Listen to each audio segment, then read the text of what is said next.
A continuación tenemos al doctor David Mendoza.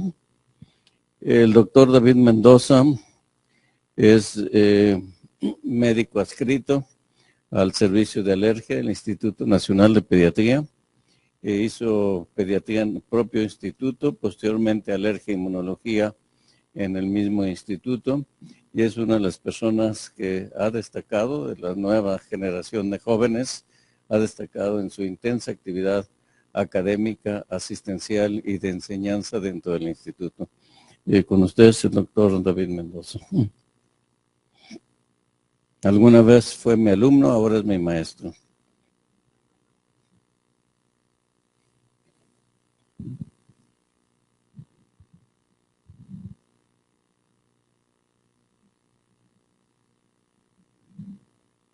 Y amigo.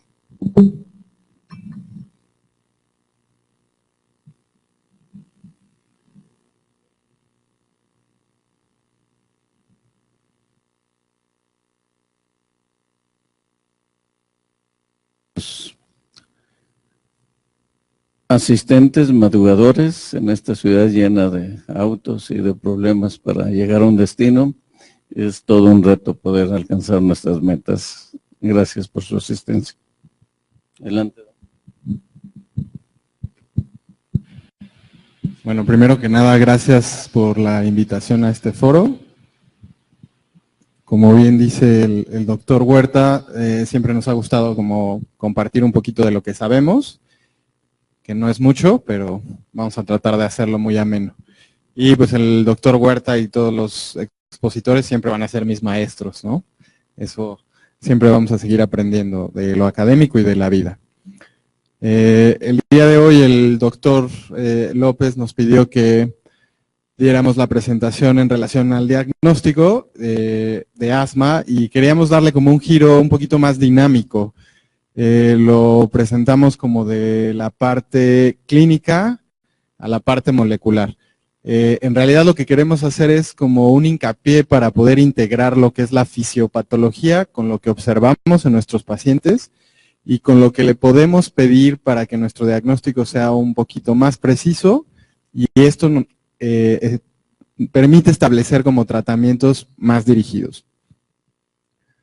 Entonces vamos a empezar con los objetivos de aprendizaje. El día de hoy en realidad lo que queremos es describir y definir los fenotipos, endotipos y genotipos de asma, esquematizar las características clínicas más relevantes en el asma y mostrar las herramientas para el diagnóstico y pensar en los diagnósticos diferenciales. Solo nos vamos a enfocar a estos 3 puntos. Y vamos empezando con la pregunta fundamental. Siempre que vemos un paciente es asma, ¿cómo realmente lo sabemos? Para eso tenemos que definir la entidad. Y hablamos de que el asma es una enfermedad completamente heterogénea, caracterizada por inflamación, esto es crónico, y los síntomas más representativos siempre serán las sibilancias, que ya lo vimos en el video de la doctora, en sus diferentes versiones, en la mañana, con el ejercicio, en la noche, para poder dormir, dificultad para respirar, opresión en el pecho y tos. Y estos van a variar en el tiempo y en intensidad. Entonces tenemos diferentes precipitantes de esta entidad. Puede ser el frío, puede ser alergia, puede ser estrés, puede ser infección, puede ser la contaminación, el ejercicio, el tabaquismo. Es multifactorial. Por eso siempre vamos a tomarlos en cuenta porque son los desencadenantes de las crisis. Y las crisis ya las vieron ahorita en el video. Y para adentrarnos un poquito más a qué estamos hablando con fenotipos, pues decimos que son las características clínicas observables de cualquier enfermedad. Y el endotipo son los subtipos de esta enfermedad intrínsecamente. Es como el mecanismo patogénico por el cual se produce.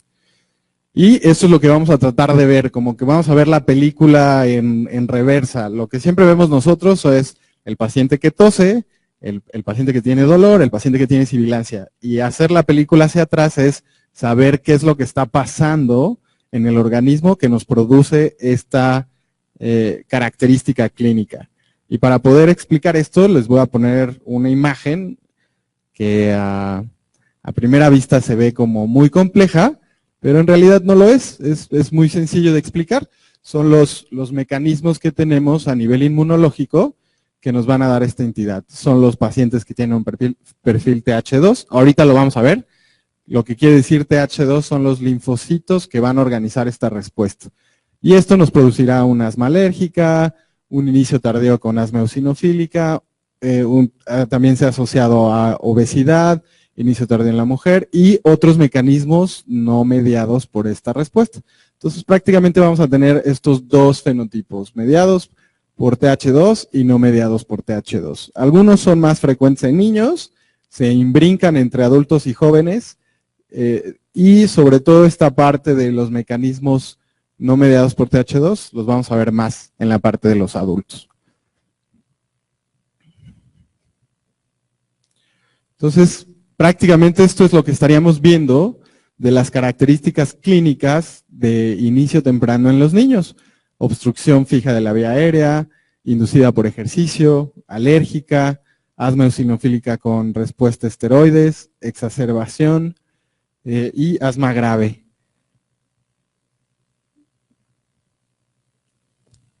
Para poder esquematizarlos un poquito mejor, trajimos esta tablita que son las características clínicas observadas. Lo sacamos de este artículo y hicimos la traducción.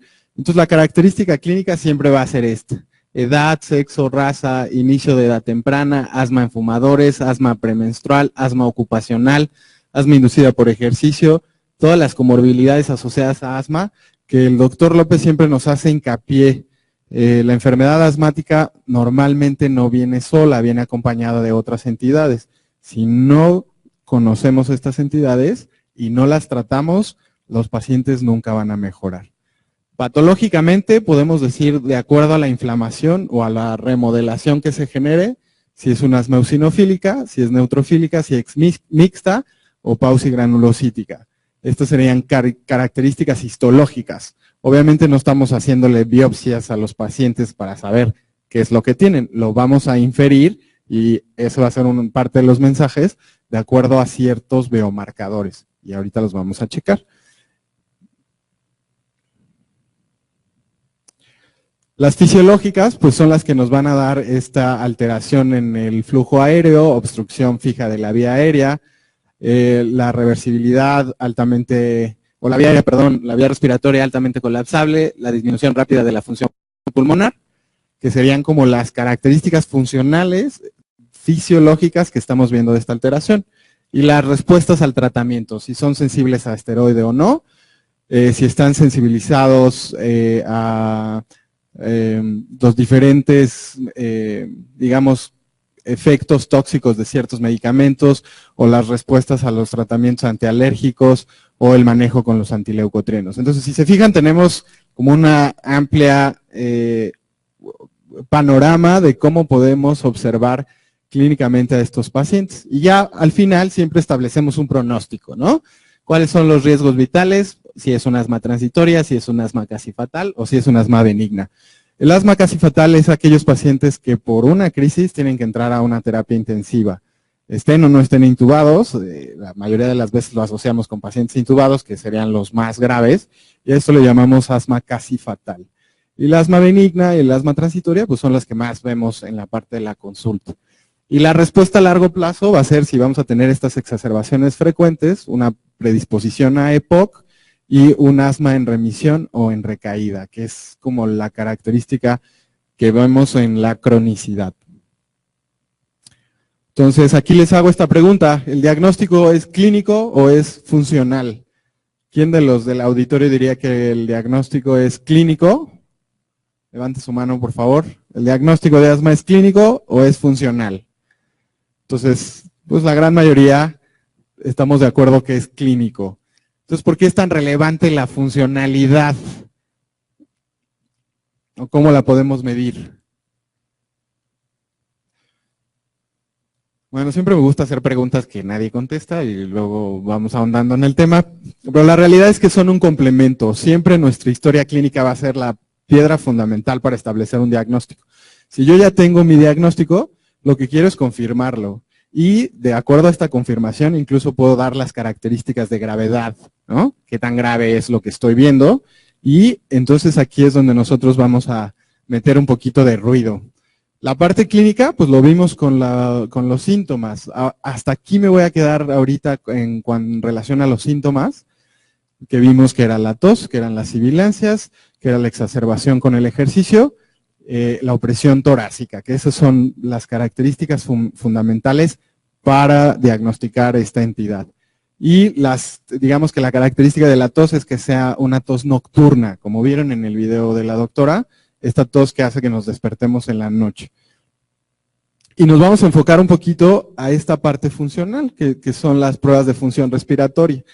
En estos foros, siempre que estamos tratando de hacer como esta aproximación con los primeros médicos que ven a este tipo de pacientes, sean especialistas o no, siempre tenemos como esta duda. A todos los pacientes deberíamos tener su funcionalidad, y la respuesta es que sí, en la medida de lo posible, poder tener una espirometría que nos permita confirmar el diagnóstico y tener un parámetro basal con el cual nos podemos comparar.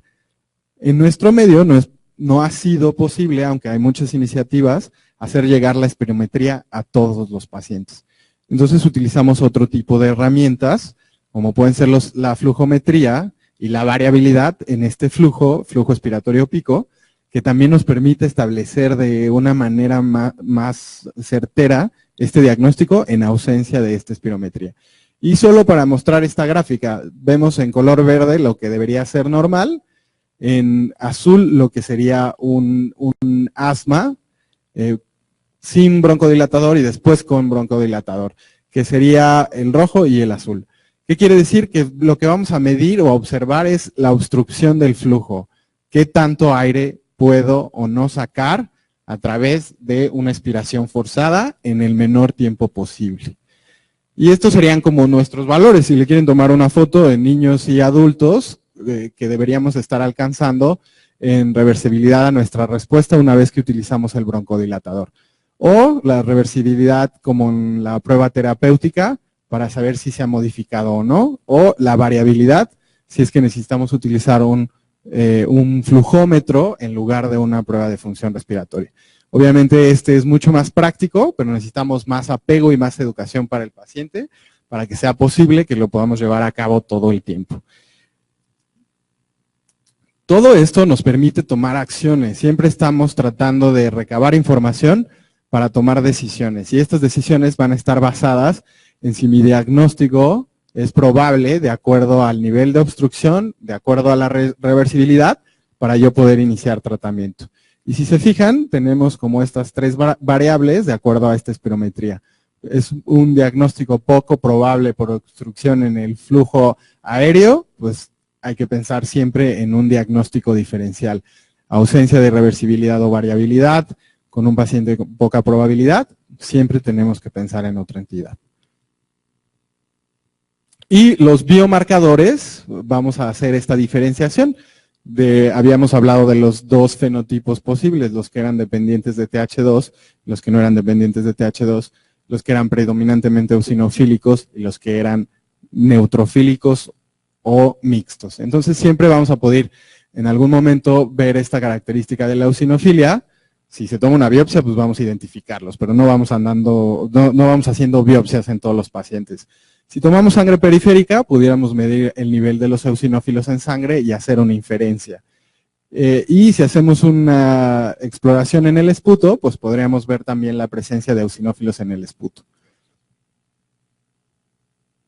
Bueno, se nos está acabando el tiempo, entonces nos vamos a ir un poquito más rapidito. Otro tipo de biomarcadores que estamos utilizando es el feno, relacionado con la respuesta de tipo TH2, interleucina 13 e interleucina 14. Y la periostina, que se produce en las células epiteliales, y los fibroblastos del pulmón, que siempre vamos a inferir la presencia de inflamación a través de la interleucina 13. Y en los pacientes neutrofílicos, que es no eosinofílico, en ocasiones no se ha identificado o se han asociado con mayor de 40% de neutrófilos en esputo. Y la característica genética sería a este nivel de los receptores o de los antagonistas de CXCR2. Es demasiado específico, nada más tenemos que tomar en cuenta que todo lo que vemos en la genética se traduce en la fisiología y es lo que vamos a estar viendo en la clínica. Y de acuerdo a esta película en reversa, pues lo que vamos a establecer es cuál va a ser nuestra mejor opción de tratamiento. Y podemos concluir en este punto que el asma es esta entidad heterogénea, con dificultad en gran medida en la caracterización de esta enfermedad, y por eso es importante definir un fenotipo basado en las características clínicas a través de las diferencias patobiológicas.